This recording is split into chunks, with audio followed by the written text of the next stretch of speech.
The leaders of the Proud Boys and the Oath Keepers were free following their pardons yesterday.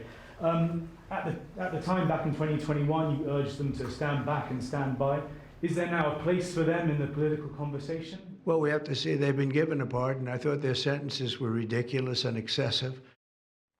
We'll have to see. Today, Tarrio spoke to Alex Jones and told him, quote, the people who did this, they need to feel the heat, they need to be put behind bars, and they need to be prosecuted. More now on all this from CNN's Donny O'Sullivan, who was outside the D.C. jail last night when all this went down and spoke today with some of the pardoned inmates. You're a true patriot. I don't even know what to feel. I mean, I guess I should feel joy.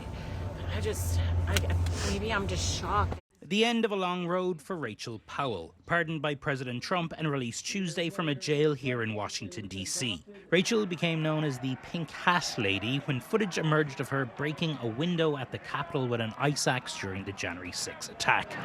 A mom to 8 and a grandmother to 7, I interviewed Rachel before she began what was supposed to be a years-long prison sentence last year. How'd I have time to plan an insurrection when my life is busy like this? On her release on Tuesday, she was met by activists who gave her new clothes, new boots, and a new pink hat. Woo! Glory! Hallelujah! Thank you, Lord! This man came from the Philadelphia jail. He got out at 3 a.m. That doesn't make sense. He's wearing prison shoes and Philadelphia's finest prison gear. Pardoned January 6ers from elsewhere began arriving in Washington, like William Patrick Sarsfield III, who was convicted of a felony offense of obstruction of law enforcement during a civil disorder. Well, I was heard through different apps and different programs and different phone calls from people that we still had brothers and sisters that were still locked up and haven't been released. And being somebody that's been in D.C., that everybody should be released. If it's a pardon for J6ers, it's for all of us. You got out of prison last night? Well, I was locked up for 3.5 years, and I was taken to the halfway house on August 29th.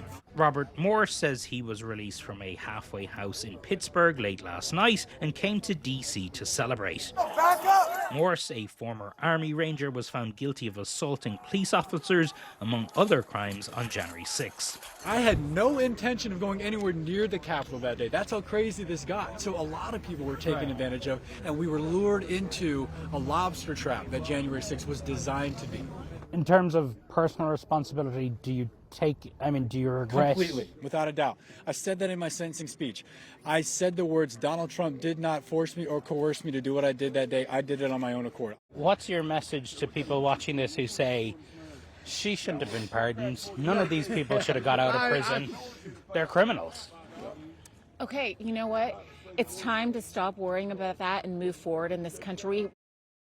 And Donny joins us now. What's happening at the jail tonight? What are you seeing?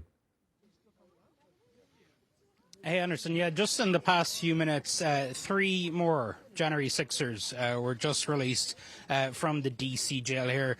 You can see they're giving interviews to local media and international press also gathered, but also a lot of MAGA media here. And one person who's just speaking over there, who I think we're showing on the screen at the moment, is Jake Lang.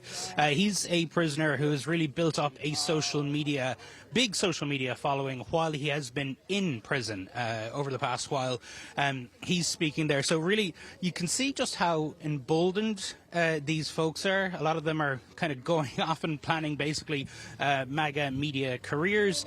But what we've also seen here over the past few hours today is different groups and people, obviously big fans of us here, Anderson, groups gathering throughout the day, including the Proud Boys here. So really gives you a sense of the types of folks who are celebrating, at least here at the D.C. jail. All right, Donny O'Sullivan, appreciate it.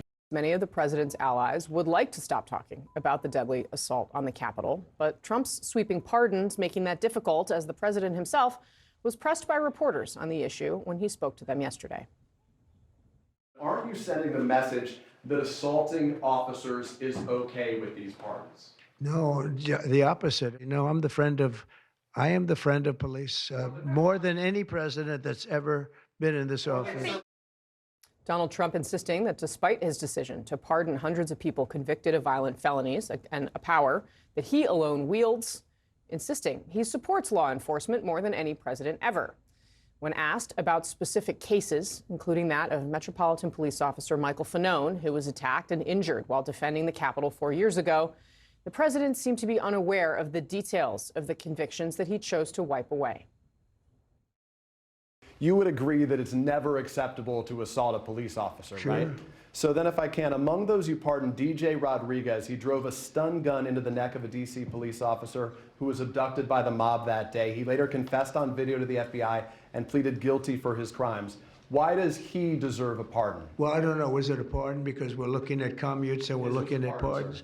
Okay, well, we'll take a look at everything. Was it a pardon, he asks. Yes, one that only he has the power to deliver. Joining us now, Stephen Collinson, CNN senior politics reporter, Elliot Williams, CNN legal analyst, a former federal prosecutor, Congressman Jay Auchincloss, Democrat of Maryland, Massachusetts, and Kristen Soltis Anderson, CNN political commentator and Republican strategist and pollster. Welcome to all of you. Thank you for being here. Congressman, this, of course, a return to the original first Trump administration where members of the body in which you serve often repeatedly asked to defend what Donald Trump has done. This, what happened on January 6th, was something that was an absolute cataclysm for the institution. Many of your colleagues were trapped in the House chamber, had to be escorted out by law enforcement as rioters tried to breach the doors.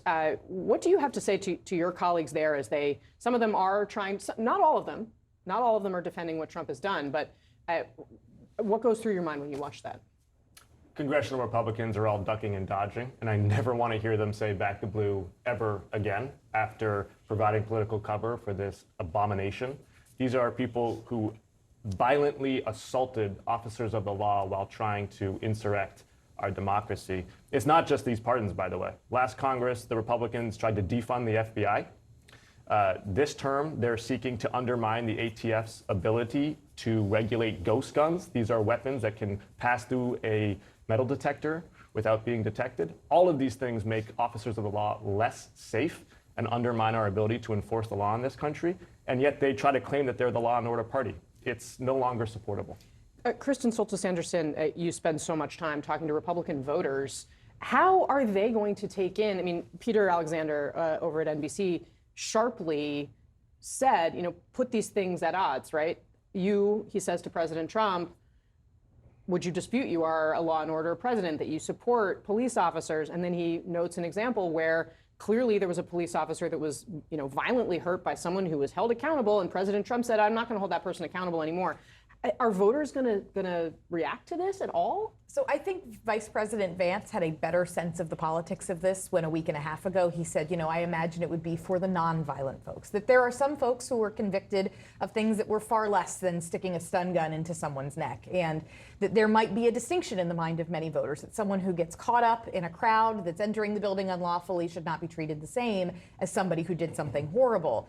With that said, now a lot of these Republicans are in a tough position. That was easier for them to fall back on. Now they've got to either embrace the whole thing or distance themselves from the president. But I would say one other thing. I think something that makes the politics of this a little easier is the way that the pardon power felt abused by Biden on the way out of the office. That there, I think, for voters in the center will be a little bit of a plague on both their houses. Why don't we reform the way presidents approach the pardon itself coming out of everything that went down on January 20th? The thing that I was most struck by is that Trump had full opportunity to make these pardons in broad daylight. Could have, he had that big, beautiful ceremony with the desk at the Capital One Center, but chose not to issue the pardons then and to wait until cameras were not going to be on him in the same way. And I think they had anticipated this kind of blowback. Think about how they had aggressively teased some of the other actions they were taking. Again, staging this very large ceremony around signing. So I just think they were aware that this was going to be a bit of a clunker with many segments of the public in it, and it's playing out right now.